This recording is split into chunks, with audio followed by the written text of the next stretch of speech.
Welcome back, fellow travellers.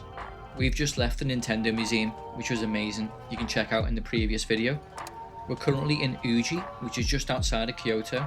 It's known as the birthplace of matcha green tea and has been producing matcha since the 13th century.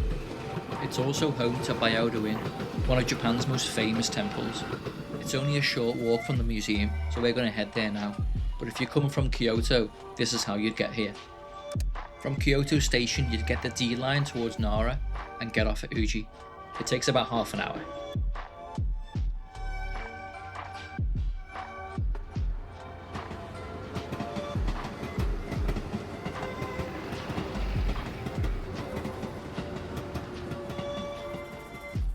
From the train station, you want to head towards Uji Bridge, which crosses Uji River.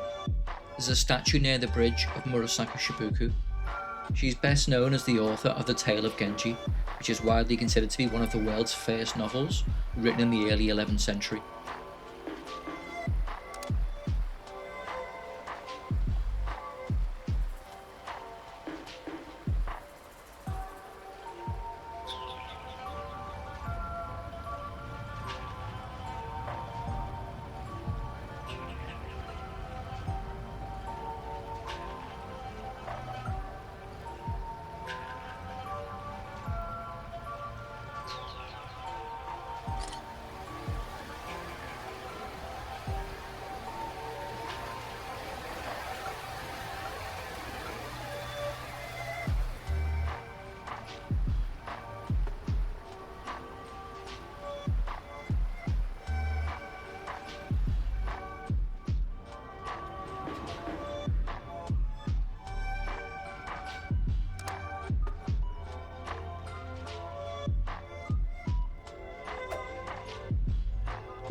The matcha tea here is considered to be superior quality, as they've been cultivating it for centuries, and that's the reason for its vibrant colour. They're clearly obsessed, but in a good way. Even the street food is matcha themed, from the ice cream, gyoza, takoyaki, even the beer.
The history of Byodo-in Temple stretches back to the late 10th century when it was originally built.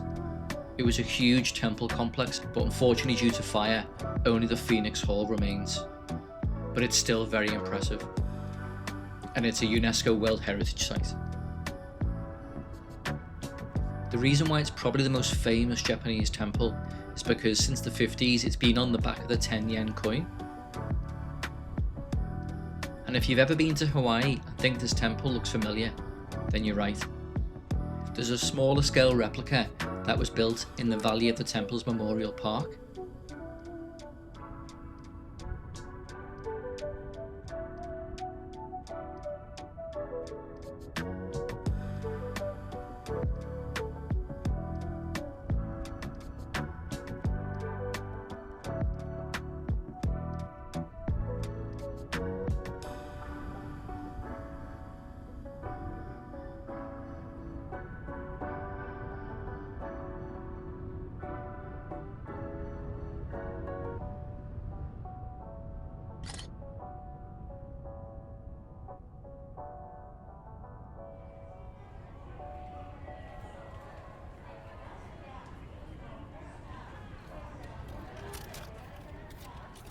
Whilst you're in Uji, make sure you get all of your matcha green tea souvenirs.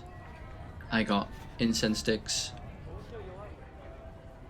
bath salts, matcha soap, and even the Starbucks outside the temple do matcha donuts. It was really good, by the way.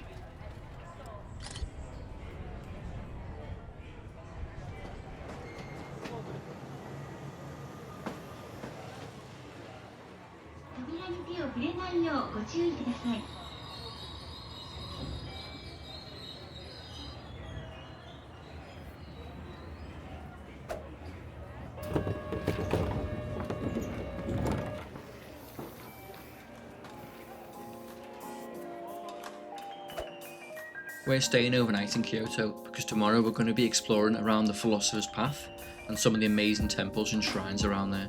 Some of the most popular sites in Kyoto can get quite overcrowded now, but the Philosopher's Path is in the northern part of the city and should be less busy with tourists. So for the next video I'm going to be recording how to get there, what the temples and shrines were like, and if we did manage to avoid the crowds.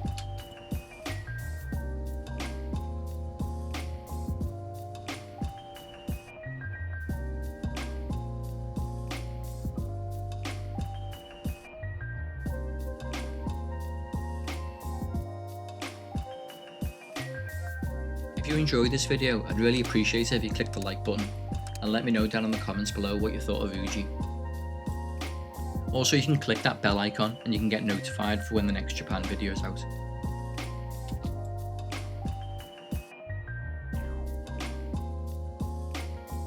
We're staying in the Gion area of Kyoto, which has been a geisha and entertainment district since the Middle Ages, so it has some really nice buildings and temples nearby. It also has some great restaurants too, but I would recommend to try and book in advance, as we found that some restaurants here didn't allow walk-ins.